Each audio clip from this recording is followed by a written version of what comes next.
Kali walked along the thorny forest track as slowly as he could. He was on his way to school. Kali's father was one of the most famous snake catchers among the Irula tribe. He had caught over 100 cobras just this monsoon and bought many good things for the family. The snake cooperative paid rupees 150 for each poisonous snake. They took out the poison from snakes to make anti-venom serum. When Kali went snake catching with his father, his legs worked like machines. But now he slowed down. "I hate school," he told the bushes as his walk got slower and slower. "And school hates me." The bushes did not seem to understand or feel sorry for him. "It's been 2 months since I joined school, but I don't have a single friend. I get the feeling, I think they think we Irulas are weird." On the first day of school, each student had to stand up and tell the whole class 3 things: his or her name, the name of the village, and what father did. "My name is Ramu, my village is Melur, my father is a bus conductor," said the first child. Then came Selvi, Oratur, postman. When it was Kali's turn, he was so proud he felt like a balloon. "I am Kali. My village is Kanatur. My father is a snake catcher." The children giggled and nudged one another as if he had said something silly. For the first time in his life, Kali did not feel proud of being an Irula. He wished he were just like the others, an ordinary boy with a bus conductor father. Anyway, that was 2 months ago.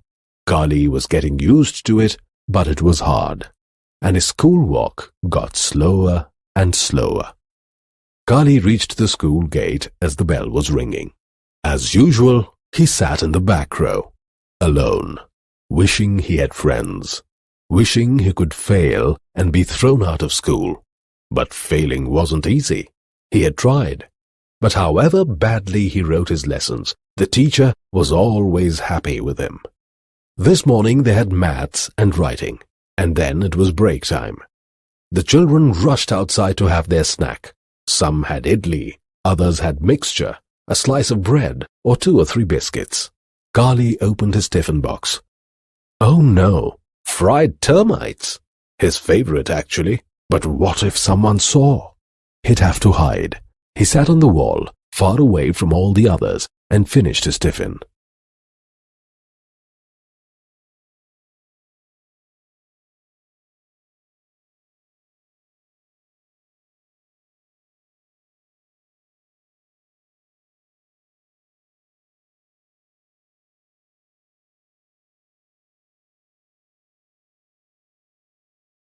Termites didn't taste as good here as at home. Suppose someone comes near me? Suppose someone asks what I've brought? Kali worried. The bell rang. Break was over. It was the same teacher, but another subject. English. They had to write the English alphabet on their slates. Teacher walked around the room with a stick, hitting the hands that made bad mistakes. Lucky, thought Kali. Lucky they could make the teacher angry. He too would try and make a mess of his slate. Teacher stood in front of Kali, but instead of a swish of the stick, he got a pat on the back. Teacher held up Kali's slate for the class to see. Here, this is the sort of work I want to see from everyone, he said.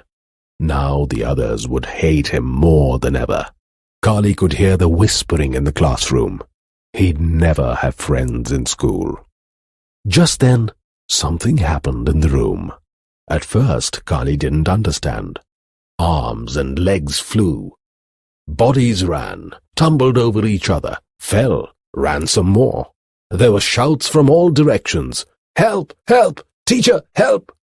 But teacher was under his table. Eyes and hands pointed to the ceiling. Now Kali understood. There, on the roof, was a large rat snake. It must have smelt the rats in the roof tiles and come after them. By mistake, it had taken a wrong turn and come to class instead.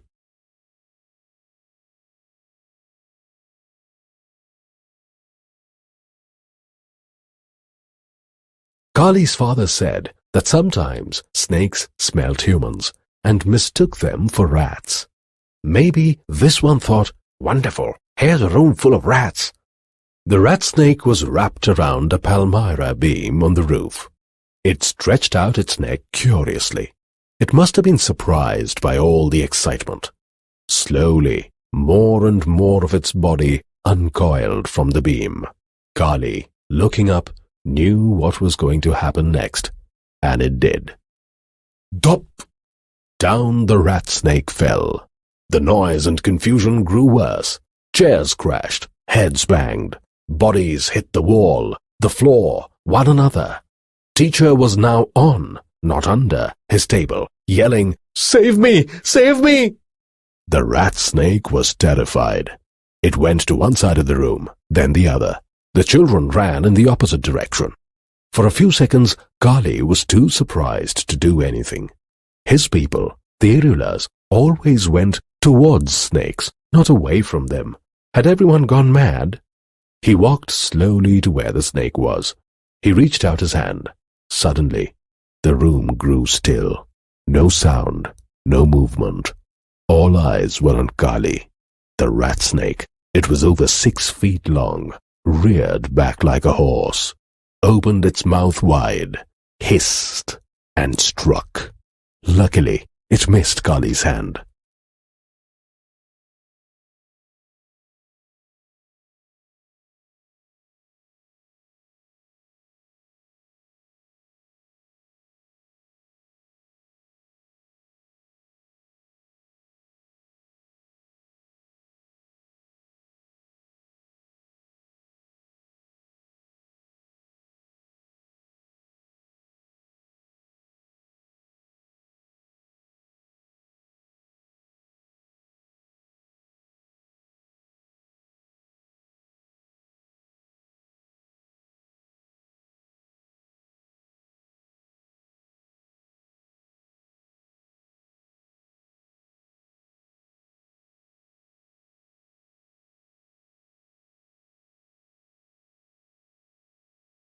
The bite of a big rat snake is very painful. This was the thought that went through Kali's mind as he grabbed the snake behind the head. His other hand gripped the long, muscular body. Soon, Kali was all wrapped up in snake. Kali thought he would find a big bag to put the rat snake in. He'd take it home to father. The Vandalur Zoo near Chennai paid a good price for rat snakes. He'd buy his baby sister a new dress. But what was this noise? What was happening? Was there another snake in the room? Confused, Kali looked up. Everyone was clapping and cheering, and then they were chanting, "Kali, Nandri, Kali, Nandri, Kali, thank you." It was so wonderful. Kali's eyes soon became wet with happiness. He grinned, and the clapping grew louder. "You saved us!" shouted one of the boys. "How brave you are! From now on, you sit next to me." "No, me!" And the children started quarreling about who Kali would sit next to. "Who taught you to be so brave?" asked Ramesh, the class bully. "Come on, name it. We'll give you whatever you want. You saved our lives." "Well, what I want now," replied Kali, "is a bag, a big one, to put this fellow into." 10 children ran off in 10 different directions to find bags. The others looked at Kali with admiration. From the corner of his eye, Kali saw teacher climb down from his desk. Teacher walked up to Kali, but he was careful not to get too close. "Silly children," he scolded. "Why did you get so scared? Running all over the place just because of a non-poisonous snake?" Teacher walked back to his desk. As soon as his back was turned, Kali and the children grinned at one another. Secret grins, the kind that friends use.